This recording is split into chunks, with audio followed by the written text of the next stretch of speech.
manna to the Father sent. Very bread, good shepherd, fend us. Jesus, of your love befriend us. You refresh us, you defend us, you refresh us. You defend us, your eternal goodness, send us in the land of life to see.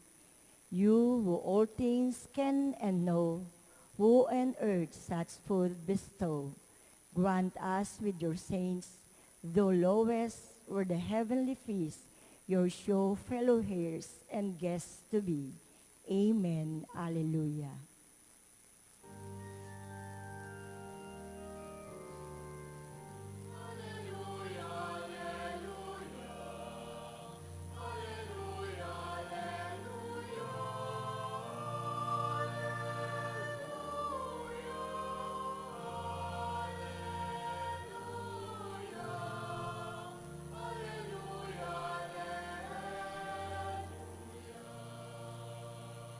I am the living bread that came down from heaven, says the Lord. Whoever eats this bread will live forever.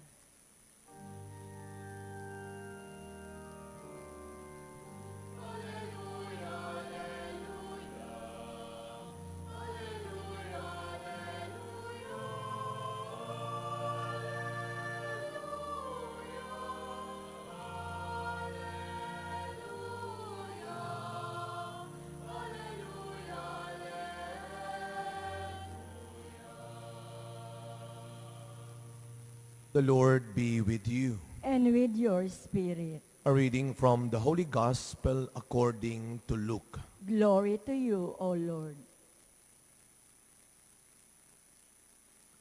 Jesus spoke to the crowds about the kingdom of God, and he healed those who needed to be cured.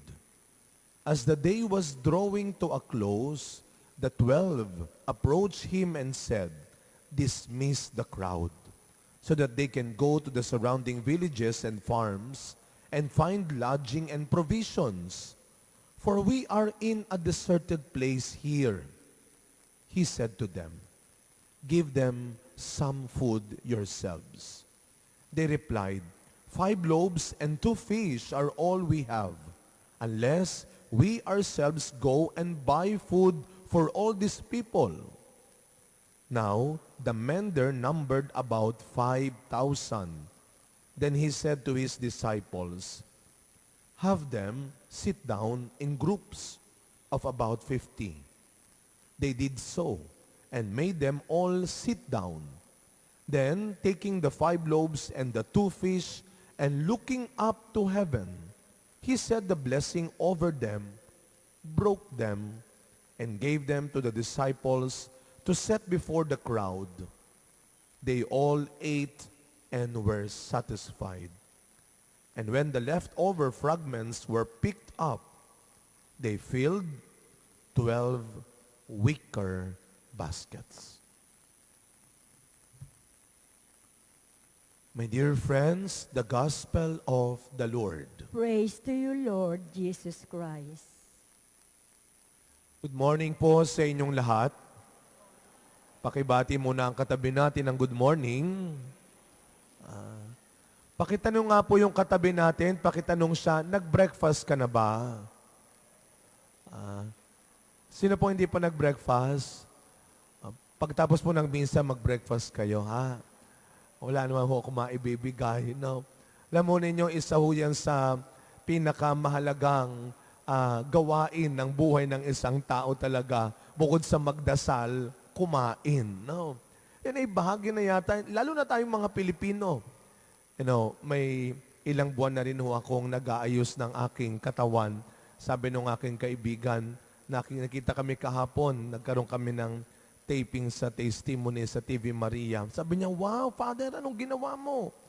Bakit ang liit ng katawan? Bakit bumagsak ang katawan mo?" Sabi niya, "Paano gagawin, Father?" Sabi ko, "Ano lang yan? 3 Hail Mary lang." Sabi niya, "Hala, Father, ako nga nagro-rosaryo na walang nangyayari. Ikaw 3 Hail Mary lang." Kaya sabi niya, "Hindi na nga ako kumakain ng ganito, hindi na ako kumakain ng ganito. Hindi na ako nagbe-breakfast." Sabi ko, "Mali yun." And now my doctor told me, It is not to eat less, but to eat right. It's not to eat less, but to eat right. Hindi sinasabing huwag ka nang kumain. Ayusin mo lang ang iyong pagkain. Yung tamang pagkain. At sa araw na ito, mga kapatid, sama-sama nating ipinagpapasalamat sa Diyos ang pinakamahalagang pagkain, ang pinakamahalagang hapag na ibinigay ng Diyos sa buhay nating mga Kristiyano. At iyan ay ang hapag ni Kristo, ang Eucharistia. As we celebrate today the solemnity of the most holy body and blood of Christ, we remember the greatest memory, souvenir of Jesus before He left this world. And that is His most precious body and blood. Kaya mamaya pong tanghali, 3:00, magkakaroon ng prosesyon. Bigyan tayo ng Panginoon ng magandang panahon. Iikot ang banal na sakramento sa ating komunidad. Babasbasan ng komunidad natin ng katawan at dugo ni Kristo. Kaya nga pakiusap ho, kapag ho dumaan sa inyong lugar, community, barangay, ang banal na sakramento, please, give the highest honor and make the greatest gesture of respect.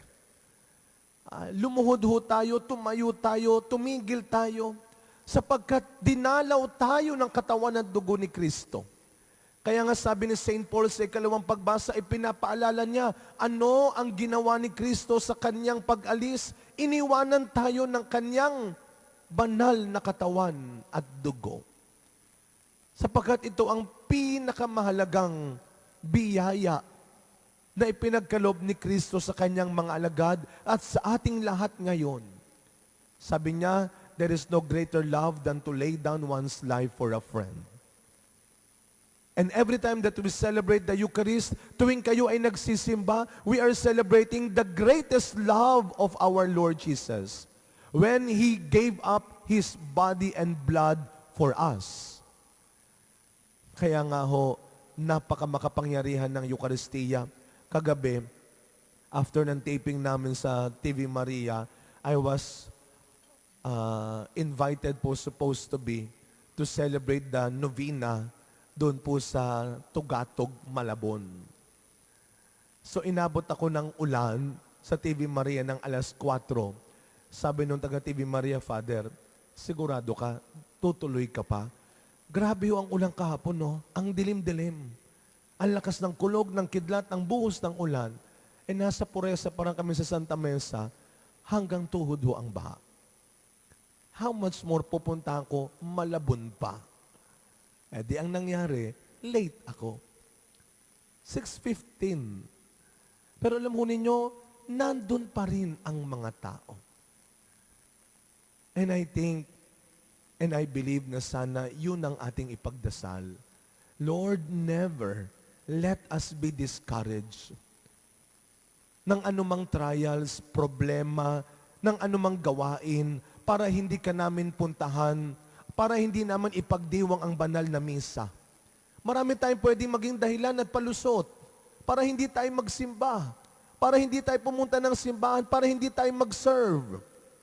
But remember, every time that we celebrate the Eucharist, bukas ang langit. Ang anghel ng Diyos ay bumababa. At ang biyaya ng Diyos ay pinagkakaloob sa bawat isa.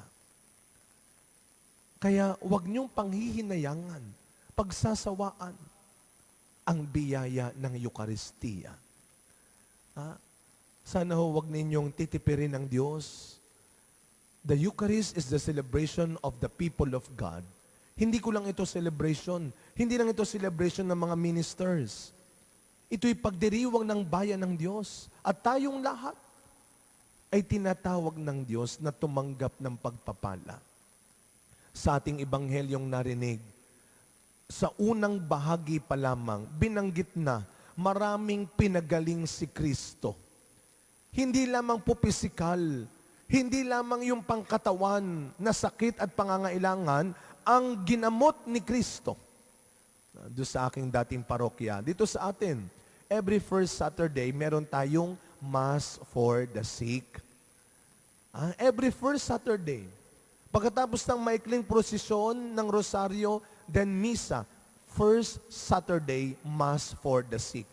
Sa dati kong parokya, sinimulan namin yan. May nakita akong kaibigan, sabi ko, uy, may sakit ang nanay mo, paatinin mo, dalin mo sa first Saturday natin. Meron tayong Mass for the Sick. Sabi niya, ay, hindi healing Mass. Sabi ko, Mass for the Sick. Kaya nga, hindi healing Mass. Sabi ko, ano ka ba? Mass for the sick nga. Tapos sabi niya, sinong magmimisa? Sabi ko, ako. Sabi niya, bakit? Healing priest ka ba? Sabi ko, wow. Sabi ko, sana Lord, bigyan mo nga ng sakit ito nang maniwala ito. Remember, hindi po ako at sino mang ministro ang magpapagaling sa atin. Ang Panginoong hinaharap natin. And remember this, every Mass is a healing Mass. Amen. Na sa tuwing tayo ay nagdiriwang ng banal na misa, pagpapagaling, biyaya at pagpapatawad ng Diyos ang tinatanggap natin. At ito ang tinanggap ng mga tao noong kaharap ni Kristo ang mga taong nagugutom, sabi ng mga alagad. Pero ang nakita lamang ng mga alagad ay ang pangangailangan ng katawan. Ngunit ang naisip at binigay ni Kristo ay ang kagalingan ng isipan at kalooban. Huwag kayong maging madamot. Huwag kayong matakot. Sabi nga nung aking kaibigan sa kulungan, makakaya at magkakasya kung hindi tayo magkakanya-kanya. At yun ang tinuro ni Kristo. At sa banal na misa, yun ang ating natututunan din. Makakaya at magkakasya kung hindi tayo magkakanya-kanya. Dito, napakaluwag ng ating upuan. Pero sa mga simbahang malalaki, sa mga simpleng bagay lang, yung magbigayan tayo ng upuan, yung paunahin natin yung isa sa pila, yung batiin natin ng kahit hindi natin kakilala, ito ang tunay na buhay na Eucharistia.